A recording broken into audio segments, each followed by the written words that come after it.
Monsieur le ministre des Armées, messieurs les ministres, monsieur le président de la Commission de la Défense nationale et des Forces armées de l'Assemblée nationale, madame la présidente de la Commission Sécurité et Défense du Parlement européen, mesdames et messieurs les députés, mesdames et messieurs les sénateurs, mesdames et messieurs les élus, monsieur le secrétaire général de la mer, messieurs les préfets, monsieur le chef d'état-major des armées, monsieur le délégué général pour l'armement, monsieur le secrétaire général pour l'administration, madame la directrice générale, messieurs les chefs d'état-major d'armée, monsieur le directeur général de la gendarmerie nationale, mesdames et messieurs les officiers généraux, officiers, sous-officiers, officiers mariniers, soldats, marins, aviateurs et personnels civils des forces armées, mesdames et messieurs en vos grades et qualités. C'est pour moi un plaisir et un honneur chaque année d'être à vos côtés pour ces vœux qui ne sont pas simplement une tradition, mais une reconnaissance particulière et particulièrement vivante qui honore la nation qui s'y prête autant que ceux qui la reçoivent. Je suis là aujourd'hui, avant toute chose, pour saluer votre engagement et son caractère singulier au service de la nation. Saluer aussi ceux qui ne sont plus là et dont la place est vide à nos côtés. En 2023, 4 de vos frères d'armes sont tombés. L'adjudant-chef Guy Barcarel, le sergent-chef Baptiste Gauchot, l'adjudant-chef Nicolas Latourte et le sergent-chef Nicolas Mazier. La France leur est éternellement reconnaissante et leur exemple est gravé dans le cœur de notre nation. Nombre de militaires ont aussi été blessés.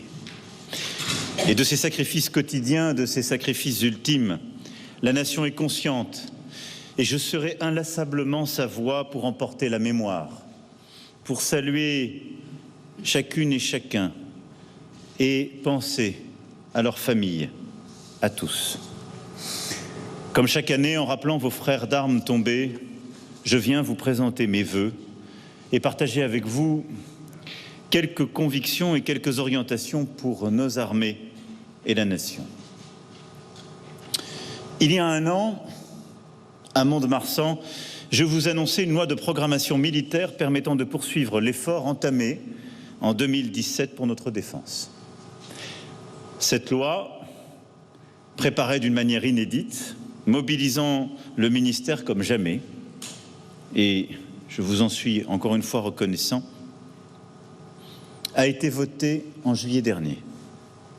Et je salue le travail mené à cet effet par le ministre des Armées, cher Sébastien Lecornu.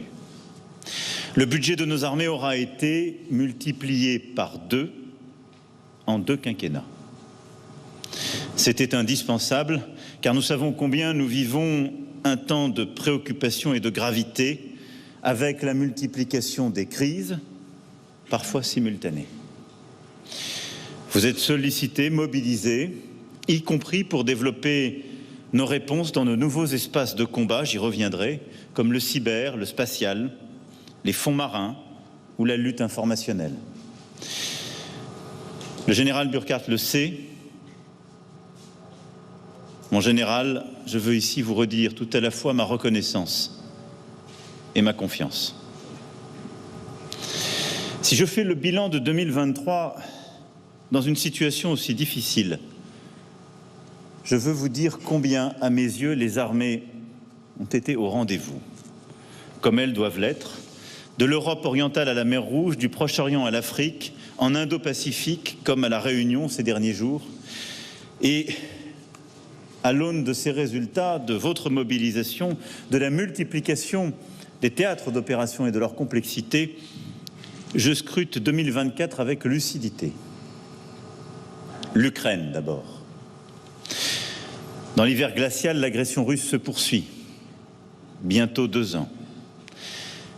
Vous savez l'importance de la volonté au combat et vous mesurez que l'on ne peut laisser la Russie penser qu'elle peut gagner.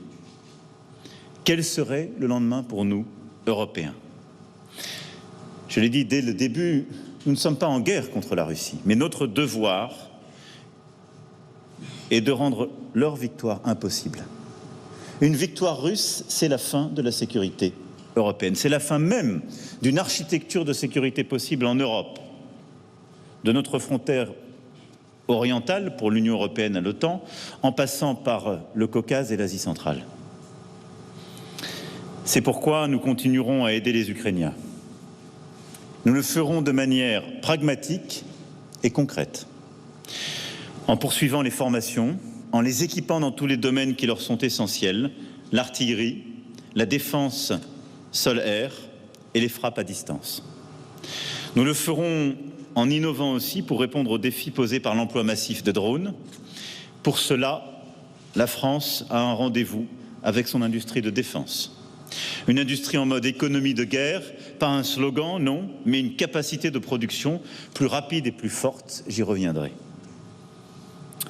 Sur le plan opérationnel, dans ce contexte, vous conduisez aujourd'hui des missions de réassurance sur le flanc oriental de l'Europe, au sol et dans les airs. Vous êtes engagés dans des missions de surveillance des approches en mer du Nord et en Méditerranée, et vous le faites avec une crédibilité que nous avons consolidée durant ces 2 dernières années. Aucune autre armée au monde ne s'est déployée si vite et si massivement que nous, quelques jours après février 2022. La Roumanie l'a mesuré, mais tous nos alliés avec. Et nous l'avons fait en maintenant nos efforts sur terre comme dans les airs à l'égard de nos alliés sur le front oriental. Cette crédibilité qu'a la France nous donne aussi un devoir, et s'il faut faire plus, autrement, ailleurs, nous ferons. En Afrique, les reconfigurations que j'avais décidées en février 2023 ont vu leur nécessité confirmée par le putsch de cet été au Niger. Je veux saluer à ce titre le professionnalisme et le sang-froid dont ont fait preuve les forces françaises au Sahel pour conduire une manœuvre logistique considérable, une prouesse tactique dans ce contexte si difficile. En général, une fois encore, je vous remercie très solennellement ici, et tous ceux qui, à vos côtés, ont mené ces travaux. La manœuvre était complexe, vous l'avez menée avec perfection, elle s'est achevée en fin d'année dernière, comme elle avait été prévue. Mais c'est l'occasion pour moi de dire ici que durant 10 ans, nous pouvons être fiers du travail fait par les armées françaises. Fiers. Sans la France et l'engagement dès 2013, sans doute ne pourrions-nous pas parler aujourd'hui de Mali, de Niger ou de Burkina Faso, tant la souveraineté et l'unité de ces pays étaient menacées par des califats territoriaux, et tout le monde semble l'avoir aujourd'hui oublié. J'ai une gratitude immense pour, d'opération en opération, les générations qui se sont succédées sur ces théâtres d'opération et vos frères d'armes qui ont laissé leur vie. Vous avez bien fait. Nous avons lutté ardemment contre le terrorisme et avec efficacité, mais les enjeux évoluent dans la région. Nous continuerons à ce titre de protéger nos intérêts, mais nous le ferons d'une manière plus partenariale, plus équilibrée. Nous aurons des armées moins posées, moins exposées, avec des dispositifs légers, réversibles, avec davantage de formation, de coopération ponctuelle, de dialogue, sans exclure des opérations là où elles seront demandées, pensées, envisagées, sans doute de manière plus ponctuelle. Et vos frères d'armes mettent d'ores et déjà en œuvre ces orientations avec détermination, intelligence et efficacité.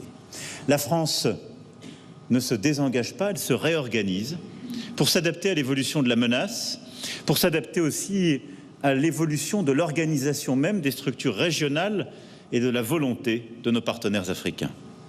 Partenaires, je le dis bien, car jamais notre vocation n'est de nous substituer à des armées ou à la souveraineté de qui que ce soit.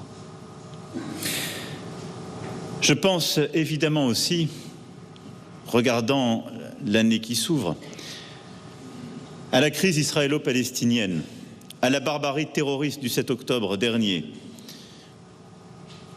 et à la responsabilité immense du Hamas, au drame humanitaire à Gaza et à nos otages retenus par le Hamas depuis trop longtemps. La France porte une initiative de paix et de sécurité pour tous en 3 piliers, sécuritaire, humanitaire et politique, qui guident notre action résolue. Nous sommes le premier pays européen à être intervenu directement en soutien aux blessés du conflit, notamment des enfants. Le porte-hélicoptère amphibie Dixmude a permis de prendre en charge à bord plus d'1 millier de Palestiniens et d'apporter des soins à plus de 120 blessés graves. Nous avons, grâce à l'Égypte, pu acheminer un fret humanitaire indispensable. Avec la Jordanie, nous avons réalisé il y a quelques jours un parachutage d'aide directement dans Gaza.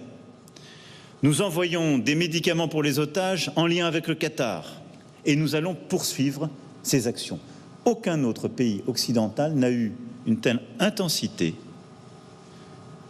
tant de partenaires opérationnels sur le terrain et une présence si visible qui non seulement nous permet de jouer notre rôle à l'égard des populations civiles, mais donne aussi à la France un crédit diplomatique essentiel pour construire la solution politique que j'évoquais. Ces actions, nous allons donc les poursuivre. La population civile de Gaza en a un besoin vital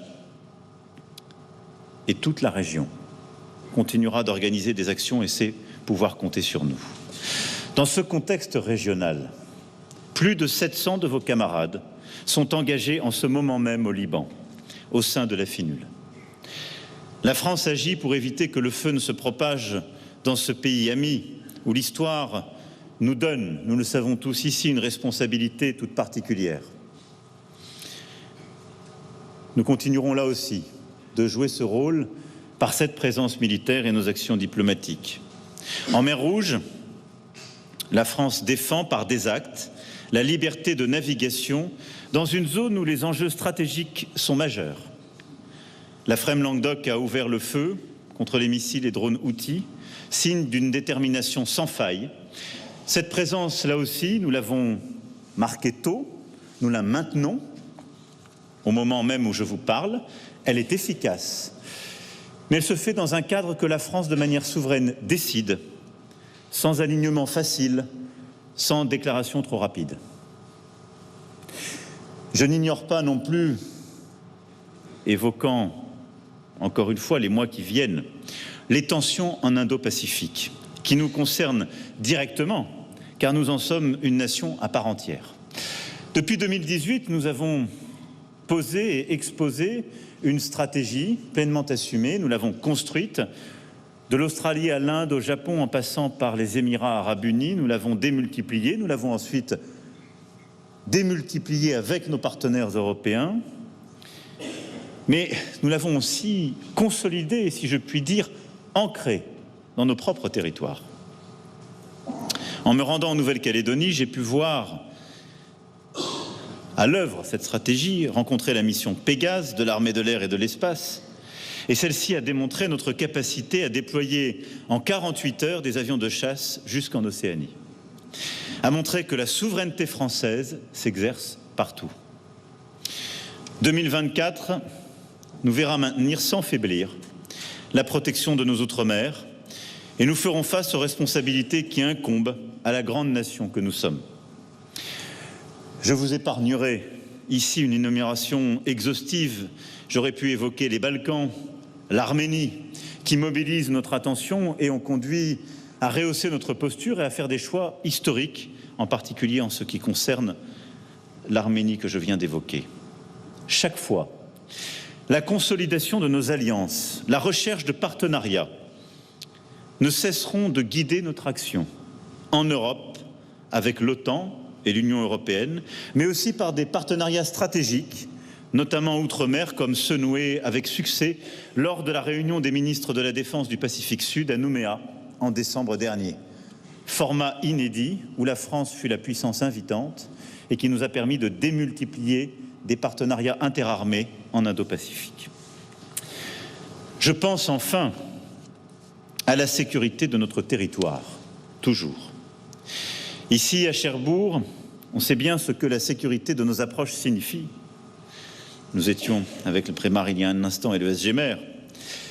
Et je veux aussi dire un mot pour ceux qui assument sous l'autorité du Premier ministre des missions difficiles dans le cadre de l'action de l'État en mer. Je veux vous en remercier solennellement et je veux saluer cette action essentielle alors qu'ici, plus que partout en métropole, vous êtes confrontés aux missions de sauvetage de la vie humaine en mer dans un environnement exigeant et face à une pression migratoire majeure qui pousse de pauvres gens exploités par des réseaux mafieux à risquer leur vie pour poursuivre un rêve, parfois chimérique.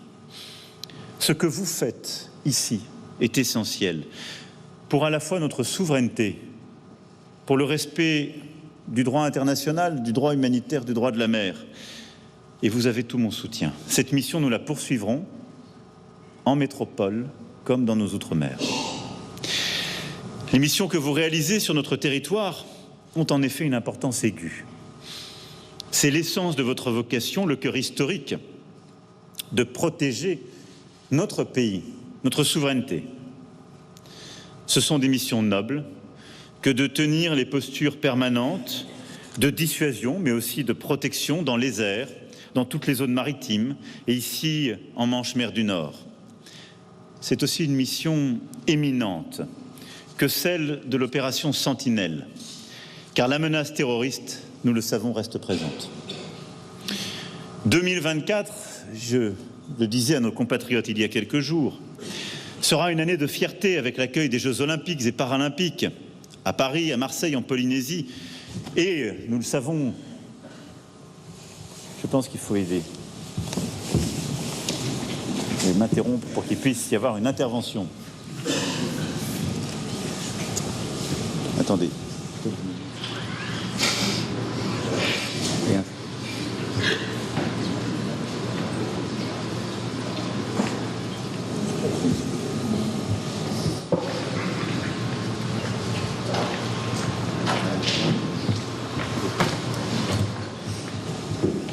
Je vous rassure, c'est un malaise vagal.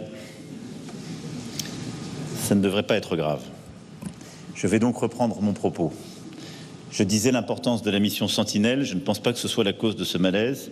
Nous savons combien elle est importante, même si elle a parfois ses contraintes.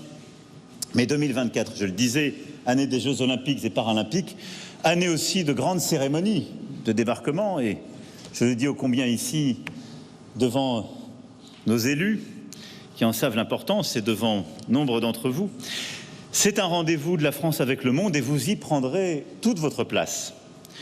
Plus de 15 000 militaires seront engagés dans des missions adaptées aux armées. Ce temps exceptionnel verra les forces de la nation se compléter pour être à la hauteur de ce rendez-vous. Je sais pouvoir compter sur vous et je vous en remercie aujourd'hui. Plus que jamais, les armées sont donc appelées à être déployées et vous vous tenez et vous vous tiendrez prêts, je le sais.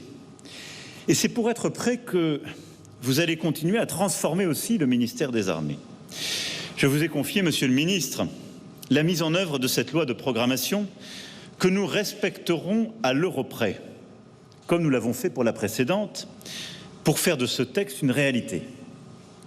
Je suis conscient que c'est un défi que de transposer le marbre de la loi à la mobilité d'un monde qui ne cesse de nous surprendre, même si les services de renseignement, la DGSE, la DRM, la DRSD, font un travail remarquable et discret pour éclairer notre action.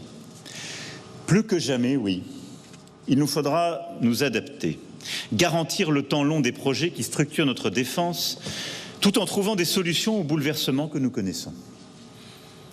Rien qu'ici à Cherbourg, cela signifie des moyens hauturiers renouvelés, avec la livraison d'un patrouilleur, j'étais au CMN ce matin avec plusieurs d'entre vous, d'un bâtiment base de plongeurs démineurs et de 2 patrouilleurs de gendarmerie. Ce sont aussi 200 millions d'euros d'investissements prévus dans les infrastructures pour accueillir ces nouveaux bateaux, des nouvelles installations d'entraînement pour les fusiliers marins et un nouveau centre de formation à la sécurité. Nous mettrons aussi à la hauteur l'outil industriel qui assure le contrôle de la construction et le démantèlement des sous-marins nucléaires. Je ne perds pas de vue les besoins très légitimes aussi du quotidien, avec la rénovation d'hébergements à l'école des spécialités du commissariat et de bâtiments de l'école des applications militaires de l'énergie atomique. Ce n'est là que pour parler local, si je puis dire, mais pour montrer l'importance de tous ces projets pour notre présence, pour les collectivités et pour les grands industriels qui opèrent ici. Au plan national, en 2024, nous attendons plus de 9 milliards d'euros de livraison d'équipements et près de 14 milliards d'euros de commandes. Notre ordre de bataille va être profondément amélioré avec la livraison d'un nouveau satellite d'observation, le CSO-3, de blindés du programme Scorpion, au nombre de 250, de Rafale, 13, et d'un sous-marin d'attaque construit à quelques encablures d'ici par Naval Group et ses partenaires qui sont par ailleurs engagés dans les travaux de construction du futur SNLE. Je veux ici, en citant de manière très concrète ce que signifient nos lois de programmation pour une seule année, et montrer la dynamique de nos programmes, l'engagement de tous et toutes. Je veux évidemment saluer le travail de la DGA, de l'ensemble des ingénieurs de nos armées, saluer le talent des ouvriers, des techniciens, des ingénieurs qui permettent de renouveler le socle de notre défense. La France compte des talents rares, c'est un immense motif de fierté et nous avons vu ce matin combien les jeunes allaient vers ces métiers et continuaient d'être attirés et c'est une chance pour nous tous. Nous investirons aussi davantage dans le champ cyber-informationnel. Nous augmenterons de 30% nos investissements dans le domaine. La défense spatiale, les espaces sous-marins seront aussi des théâtres d'investissement supplémentaires. Nous poursuivrons l'effort d'innovation face aux ruptures technologiques qui arrivent, parce qu'il faut anticiper les points tournants. À cet égard, je sais la forte impulsion du ministère face à l'avènement de l'intelligence artificielle générative et la prise en compte du besoin en drones et robots dont la plus-value est clairement validée par les conflits qui nous entourent. Nous sommes au début d'une véritable révolution technologique et capacitaire et nous verrons sans doute dans les prochains mois sur le théâtre ukrainien comme au Proche-Orient des dispositifs tout à la fois très rustiques et très innovants avec des drones à faible coût, produits en masse et de l'intelligence artificielle changeant totalement les modes opératoires. Nous nous y préparons plus que ça, nous investissons, nous déployons et nous déploierons cette année, là aussi, dans ce champ. Nos armées vont à ce titre être équipées de nouveaux drones navals et aériens dès 2024. Au-delà de ces grands éléments, un effort supplémentaire sera conduit sur la préparation opérationnelle des forces. Nos stocks de munitions vont être relevés pour 1,5 milliard d'euros sur cette année et l'entretien du matériel amélioré et les infrastructures régénérées. Et vous le voyez là aussi sur le capacitaire, c'est toute la gamme de l'action, de l'innovation à la complétude justement de nos capacités jusqu'à la régénération la plus élémentaire de celle-ci. Cet effort était pour la nation une obligation, c'est vous tous qui l'oblige désormais.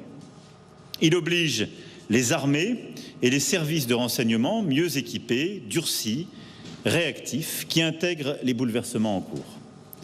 Il oblige des industriels engagés dans la montée en puissance de cette économie de guerre que j'évoque depuis 2022 et qui commence à produire des effets, même si parfois nous sommes encore dans les à-coups, voire la communication. Nous devons passer à une réalité systémique et systématique. Je vous le dis avec clarté, mais aussi avec gravité. Certains ont cru pouvoir tirer des dividendes de la paix, en attendant de l'État qu'il soit, en quelque sorte, à lui seul un banquier, un investisseur et un assureur. Il y a eu des années confortables parfois. Nous avons connu, ce faisant, une forme d'engourdissement satisfait, qui nous permettait de conserver un très haut niveau de qualité, très élevé, mais cher, coûteux, à petit flux, à petite innovation, parce qu'il y avait en quelque sorte un client qui était l'agent export, le garant et l'acheteur si l'export ne marchait pas. Ce monde ne le permet plus. 1 an et demi après le lancement du chantier économie de guerre à Eurosatory, nous avons des premiers résultats et je vous en remercie. Ce qui a été réalisé sur les délais de production du César, par exemple, divisé par 2, sur les cadences de production du missile Mistral, de l'avion Rafale ou des radars de Thales, cadence multipliée par 2, est la meilleure des réponses à ceux qui nous disaient que rien n'était possible, ou qu'on ne pouvait rien améliorer. Nous avons drastiquement changé les choses. Les entreprises qui ont pris des risques dès juin 2022, qu'elles soient établies, que ce soit des grands groupes internationaux qui ont su se remettre en cause, mais aussi et souvent les start-up, les PME, ce sont celles qui sont en capacité de répondre à des besoins urgents pour nos armées, pour l'Ukraine ou pour d'autres pays partenaires. C'est bon pour la sécurité collective, c'est bon pour le développement de nos entreprises. D'autres ont tardé à comprendre le changement de contexte stratégique, l'importance de pouvoir livrer vite. Elles ont, depuis 1 an et demi, manqué parfois des contrats, et je le regrette. Mais ce qui est attendu de chacun, c'est au fond de gagner en rapidité, en volume, en innovation, et de savoir différencier les choses et de gagner aussi, partout où c'est nécessaire, en rusticité, de savoir faire de la série longue et de sortir d'un temps où les spécificités se redéfinissaient chaque année pour pouvoir monter les prix, mais ce faisant, gagner en lenteur. Nous devons amplifier la transformation commencée. Je demande à chaque patron d'être totalement concentré sur les enjeux de production et d'approvisionnement. Il ne faut plus jamais se satisfaire de délais de production qui s'étalent sur plusieurs années. Il faut que le pilotage des chaînes de sous-traitance, composées de centaines de PME formidables, soit précis et puissant, tout en réduisant les dépendances qu'on ne souhaite plus avoir. C'est tout l'enjeu du chantier de relocalisation qui participe de ce travail. Cette culture de la production doit irriguer toute l'industrie de défense et bien sûr la DGA qui est chargée, sous l'autorité du ministre, de piloter notre BITD. Pour les équipements de notre défense, cela signifie également la mobilisation des dirigeants et des équipes sur l'efficacité et la performance pour changer de paradigme. Il s'agit maintenant de répondre en boucle courte aux besoins de nos armées, comme ceux de nos alliés et partenaires qui sont aujourd'hui au front. Le pilotage par les délais est vital. Il ne faut plus compter en années, mais en mois et semaines. Le choix et la maîtrise des coûts est un impératif. Les coûts de chaque composant acheté, de chaque heure facturée, de chaque taux horaire doivent être pilotés et non subis. Et si le devis est trop élevé à cause de spécifications ou d'attentes déraisonnables, c'est votre devoir de citoyen que de le dire, car chaque euro de la LPM doit être un euro utile. Et de le faire en lien étroit avec nos armées, qui sauront, au regard de leurs besoins des théâtres d'opération, nous aider à cette adaptation permanente. Les grandes aventures sont collectives. Et en matière d'économie de guerre, l'avenir passe là aussi par des alliances et des partenariats. Je pense au premier chef à notre Europe, qui doit plus et mieux constituer le cadre stratégique de la base industrielle et technologique de défense. Ceci doit nous conduire à avancer. Nous avons beaucoup progressé ces dernières années. Un fonds européen, des programmes, mais il nous faut aller vers plus de standardisation. Pour ne pas la subir, il faut la penser, l'organiser, au fond, la mener. Mais nous avons aussi d'ores et déjà des programmes importants et des alliances avec plusieurs Européens. CAMO, partenariat auquel nous tenons ô combien avec nos amis belges, le SCAF, avec nos partenaires allemands et espagnols, et MGCS, avec nos partenaires allemands, italiens et tous ceux qui souhaiteront le rejoindre en Europe. Je mesure combien, dans ce contexte, l'État doit également agir et penser en mode économie de guerre. J'ai exprimé très clairement mes attentes au nouveau gouvernement. J'attends un effort pour libérer les énergies, réduire les contraintes qui pèsent sur ceux qui entreprennent, éliminer les sédiments accumulés par des années d'atonie. C'est là aussi un impératif.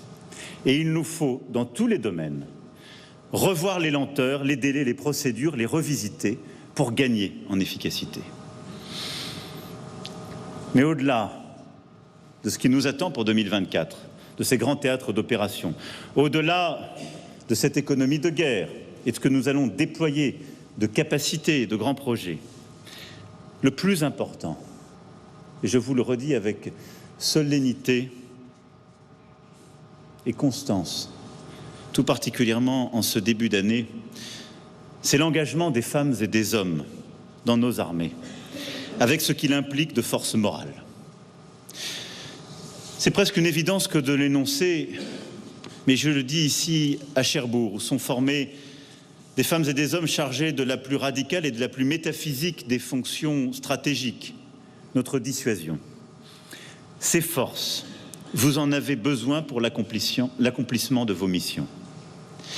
J'y veille donc, car c'est bien le chef de l'État qui est garant de la cohérence de la condition militaire. Force morale est ce que j'attends de vous, mais va avec la singularité de votre engagement, sa militarité.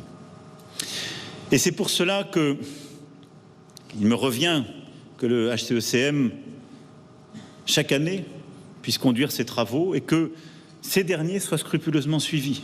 J'ai tenu à marquer les 50 ans du Conseil supérieur de la fonction militaire aussi en 2020. Et le modèle d'appréciation de la condition militaire et de concertation est pertinent, il est écouté et entendu. Il permet, dans un contexte de tension sur la fidélisation, de mieux comprendre les sujétions comme la mobilité, d'améliorer les conditions de travail et de vie, de dynamiser, d'individualiser les parcours professionnels, de veiller à la famille, d'assurer une juste rémunération, sans décrochage. Comptez sur moi pour rester attentif aux signaux, aux messages des chefs militaires qui portent vos préoccupations, aux études et aux analyses indépendantes du HCECM, aux réflexions des conseils veillant sur la fonction militaire. Militarité, attractivité, fidélisation doivent se combiner, car c'est cela qui constitue la force de notre modèle. Gardien des fondamentaux de cette condition, je suis attentif aux adaptations que la conjoncture et les évolutions de la société appellent. Nous devons garantir aux armées une condition militaire ajustée aux enjeux. Mesdames et messieurs, la France est une grande nation dont l'histoire est faite de régénération. À chaque inflexion de notre histoire, sur les ruines de Sedan, au lendemain de la libération, au lendemain des décolonisations, les armées ont su s'adapter pour répondre à leur mission, servir aussi de creuset à la cohésion nationale. En cette année de 80 ans de la libération, les hommages que nous rendrons à nos aînés dans l'histoire, à ceux dont nous sommes les héritiers, nous le rappellerons. À ce titre, les commémorations des débarquements, je le disais, se préparent et je veux remercier la secrétaire d'État Patricia Miralles pour son travail, remercier aussi le travail de la mission pilotée par Philippe Etienne qui permet de préparer avec nombre d'élus locaux ces cérémonies. Notre temps impose de replacer le combattant au cœur de nos attentions. C'est une satisfaction pour moi de constater que cet esprit irrigue largement le ministère. Mais il faut aussi l'adapter à son temps, le départir des freins et complexités qui se sont développés dans des logiques d'optimisation, d'économie, parfois d'hyperspécialisation, de relations clients-fournisseurs au sein du même groupe. Il faut revenir à l'essentiel, permettre à chaque soldat, marin, aviateur, de réussir la mission que la nation lui confie. Ce fil rouge ne peut être rompu. Le tragique de notre histoire nous l'enseigne. Aussi fort de ce legs, demain comme hier, vous aurez un rôle important à jouer dans la cohésion de la nation, par vos compétences, comme par les messages que vous véhiculez. Car les forces morales, ce sont aussi celles que vous pouvez communiquer en retour à la nation. Porteurs d'un héritage séculaire, de la mémoire des anciens, de leurs efforts et de leurs sacrifices, vous savez sans doute plus que d'autres ce que donner du sens et transmettre signifie. Et la société attend ces valeurs dont vous êtes des dépositaires essentiels et qui ne prennent sens que si vous les propagez. Je pense en particulier à la capacité des militaires à enrichir le service national universel, qui connaîtra une impulsion importante dans les semaines à venir. C'est un impératif pour consolider une société déterminée à faire face à son destin dans un monde et dans une société où les forces centrifuges se renforcent. Les combats ne sont pas ceux du passé. La force d'âme des Français doit perdurer et perdure avec vous, je le sais. Vos pavillons, vos fanions, vos étendards flottent sur le monde. Ils sont aussi les bannières d'engagement et de service auxquels les Français pourront toujours se rallier. Et donc votre rôle, l'inspiration, votre participation au SNU, l'importance de la réserve, tout ce que nous avons déployé de mobilisation pour lesquels nos armées jouent un rôle essentiel, sera déterminant pour les années à venir. Soldats, marins, aviateurs, personnel civil de la défense, industriels, dans la confiance, je vous souhaite, je nous souhaite, une année 2024 de résolution, de détermination et de fierté. Fierté qui, j'espère, est la vôtre, de servir la nation. Fierté, je vous le dis encore une fois aujourd'hui, qui est la mienne, d'être là devant vous et d'avoir cette responsabilité éminente que les Français m'ont confiée. Fier de vous et de ce que vous faites. Vive la République, vive la France.